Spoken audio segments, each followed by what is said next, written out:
Citoyens du monde, bonjour. Mohamed Sall est ravi de vous retrouver dans sa chaîne de YouTube ou dans les réseaux sociaux ou dans sa page de Facebook, le tribunal des sciences, pour continuer ses enseignements, ses explications sur ces innovations scientifiques, les programmes scientifiques du ciel, des programmes de cosmologie,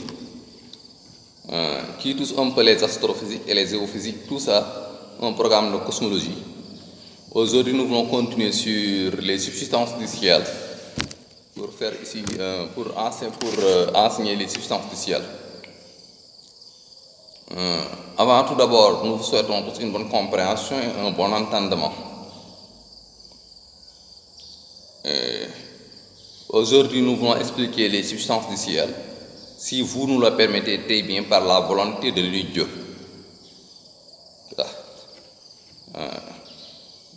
Nous allons essayer d'avoir la frénésie et la générosité et la charité de partager ces sciences ou ces savoirs ou ces connaissances avec générosité, sans réticence, sans esprit de grandeur, sans des sentiments d'orgueil, sans des sentiments de grandeur, sans des sentiments de fanfaronnade, mais avec humilité et décence et respect révérentiel à tous les citoyens du monde entier.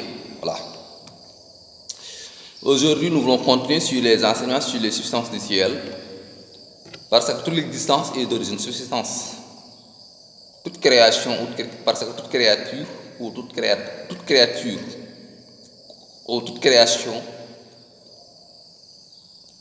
il y a une subsistance. C'est cette subsistance qui constitue la source ou l'élément moteur pour le bon fonctionnement du système, ou l'élément moteur ou la valeur initiale. Voilà, c'est la valeur initiale qui permet de proliférer d'autres éléments. Le repère initial, c'est le repère initial qui permet de proliférer d'autres éléments ou de localiser les autres éléments. Voilà. Parce que la substance, c'est la quintessence.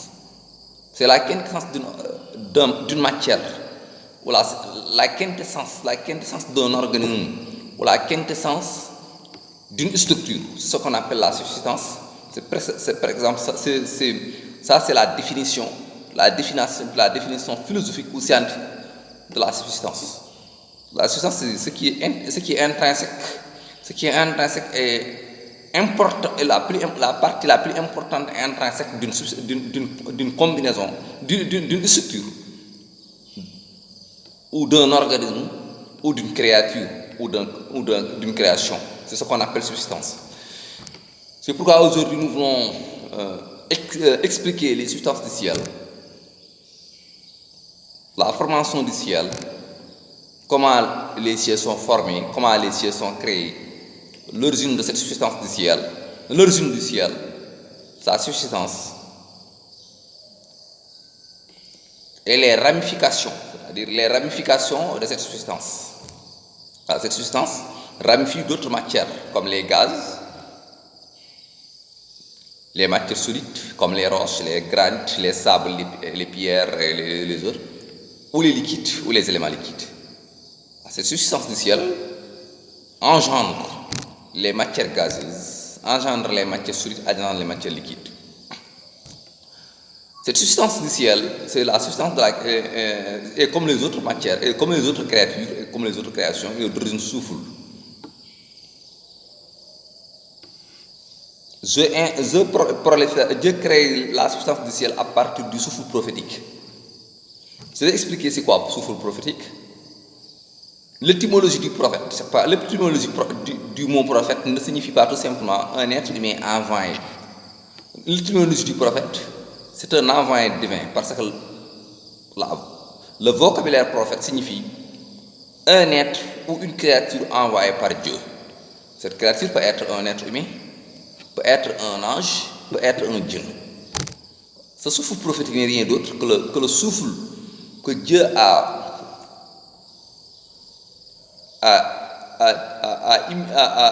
insufflé de son souffle pour créer un souffle. C'est à partir de ce souffle. Parce que cette mission, cet envoyé, ce souffle que Dieu a envoyé dans l'espace, c'est ce qu'on appelle prophète, le prophétique, le souffle. Parce que le souffle de Dieu est omnipotent, Dieu est omniscient, sa grandeur dépasse largement les créatures ou la création. C'est pourquoi, pour créer l'existence, pour créer la substance du ciel, pour créer les substances ou l'existence, il a créé ça à partir d'un souffle, de son souffle.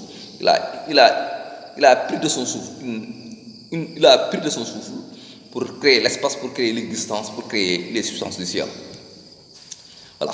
Ça, c'est l'étymologie du prophète, l'étymologie de la substance. Voilà. Aujourd'hui, nous allons avancer pour dire, avant que les minutes passent, nous allons passer à la quinte, à l'élément A. Nous allons expliquer l'importance du sujet, c'est la substance du ciel. Voilà, la substance du ciel.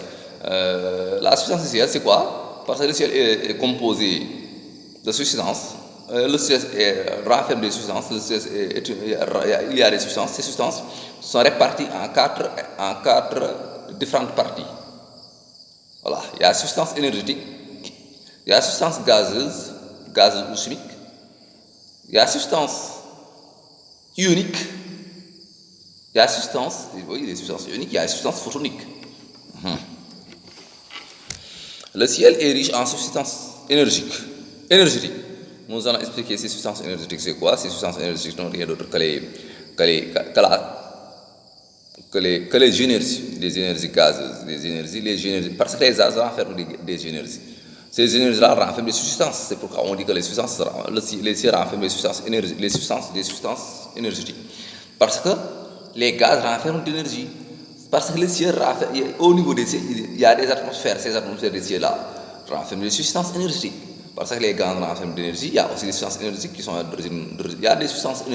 d'origine lumière solaire, d'origine solaire. Il y a des substances énergétiques qui sont d'origine solaire, propagées au niveau des atmosphères des cieux. Il y a des substances énergétiques qui sont d'origine des gaz macromoléculaires de l'espace, proliférés par le souffle originel. Les gaz renferment de l'énergie substantielle. Les énergies substantielles des gaz existent au niveau des cieux. Les énergies substantielles existent au niveau des cieux. Les substances gazeuses existent au niveau des cieux. Il y a substances énergétiques et substances gazeuses. Voilà. Les substances énergétiques solaires existent au niveau des atmosphères des cieux, parce que les cieux sont répartis en espace en différentes atmosphères. Et en matière, les écarts des cieux sont des atmosphères. Ces atmosphères sont c'est des énergies gazeuses. Il y a des énergies gazeuses. Ces énergies gazeuses renferment des substances gazeuses.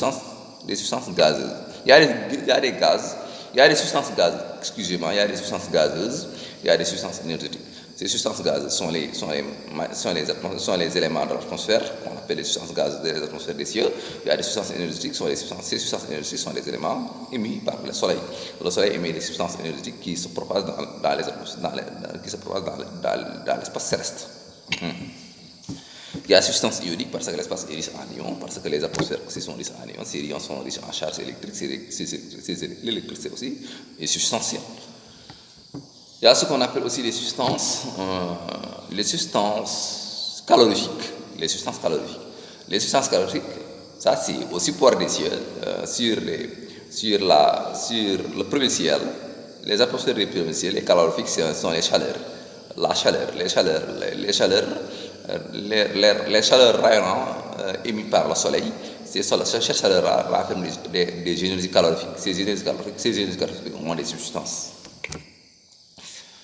Voilà, c'est ce que nous allons expliquer. Avant de quitter, je souhaite à tous les soins du monde entier de la paix, de la santé, de la sécurité, une longue belle vie avec prospérité. Je souhaite à tous les soins du monde entier du bonheur dans ce bas monde et du bonheur dans l'autre-là, au paradis céleste. Merci beaucoup. C'était de la part de Mohamed Sall. À la prochaine vidéo, Inch'Allah, s'il plaît, bon Dieu. Merci beaucoup. À la prochaine vidéo.